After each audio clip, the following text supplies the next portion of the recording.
पुराने ज़माने के किस्से, पुराने ज़माने दीयां कहानियाँ, देहात दीयां गल्लां सुनन वास्ते आयो।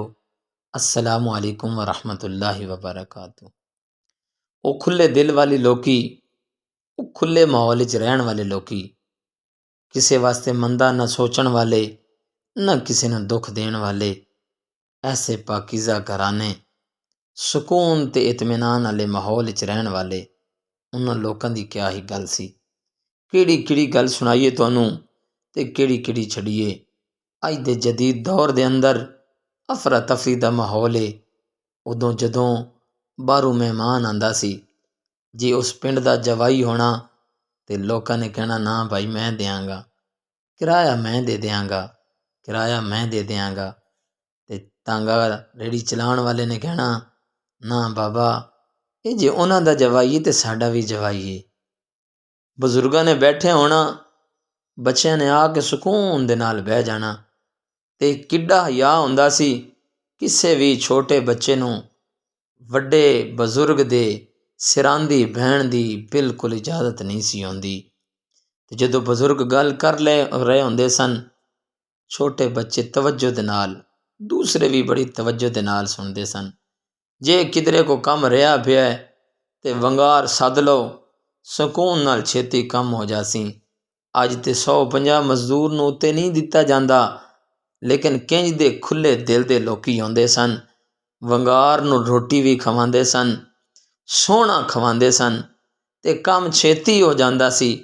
नहीं सी सोचदे यारा इतना पैसा खाण ते लग गया है, इन्ना पैसा ज़ाया हो गया है। नहीं नहीं, उन्हां दे कोल वडेरे मौजूद होंदे सन। वो कहंदे सन पुत्रा खवा, रज के खवा, ए मेहमान नहीं खवावेगा तो तेरे रब रिज़्क च बरकतां देवेगा। अज तो रुपये रुपये का हिसाब किया जाता है। इंज लग गया उंज लग गया, बचया नहीं कख ना। इतनी मशीनरी उन्हां दे कोल हुंदी सी। वो तो सादा लोकी होंदे सन। सवेरे उठना, नमाज पढ़ लई, नमाज पढ़न तो बाद लै बई लंडोका वट लिया तो अपने काम ते टुर गया। नाले की करना, नाले ते अपने हल जो लैने, नाले सूरह यासीन दी तिलावत, सूरह रहमान ते सूरत वाक़िया दी तिलावत शुरू कर लैनी। जूं फेरे देने ते बड़े छेती फेरे भी आ जाते सन। ना उन्होंने कदी इन्हां ट्रैक्टरां दे उत्ते हल ला वांदियां बाकी गाने लाए, जिन्हां गाने दे नाल धीआं भैणां दे जज्बात मजरूह होण। इहदी वजह तो उन्हां दियां फसलां दे विच बरकत होंदी सी कि इधरों बैल टुरदे जा रहे होंदे सन ते पिछों सुहागे ते वो खड़े होके सूरत यासीन ते सूरह मुज़म्मिल ते सूरह तगाबुन ते सूरह यासीन दियां तिलावतां करदे पे होंदे सन। ते अल्लाह रिज़्क च भी बरकतां देंदा सी, अल्लाह इज़्ज़तां च भी बरकतां देंदा सी। फिर की होंदा सी, जे किसे दी रह जानी ना जगह, जे कोई कम रह जाना, आओ जी सवेरे वंगार फलाने साइड ते उन्हां आ जाना।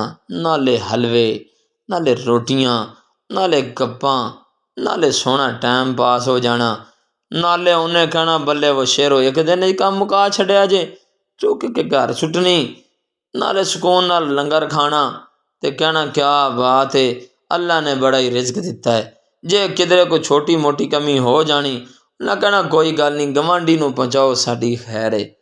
दुध लैण दी मुल ते लोड़ ही नहीं सी पैंदी। जिहदे कोल हुंदा सी दूजे घर उंज ही पहुँचा आंदा सी। अज दे पैसे दे नाल सुकून नहीं लभदा।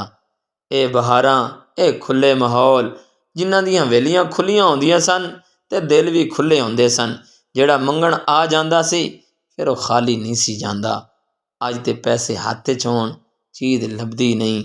अज ते कोई खांदा भी होवे, दूजा भुखा मरदा भी होवे, पुछदा कोई नहीं। वो सोहना देहाती माहौल हुंदा सी। एक दूजे दे कोल दिल दे नाल दूजा कोल हुंदा सी। ते जिवें डंगर खुले माहौल च खड़े होंदे सन, लोकी खुले माहौल ही रहिंदे सन, इंज दिल उन्हां दे खुले होंदे सन। दुआ करया करो अल्लाह साडे बजुर्गां दी कामिल बख्शिश फरमाए।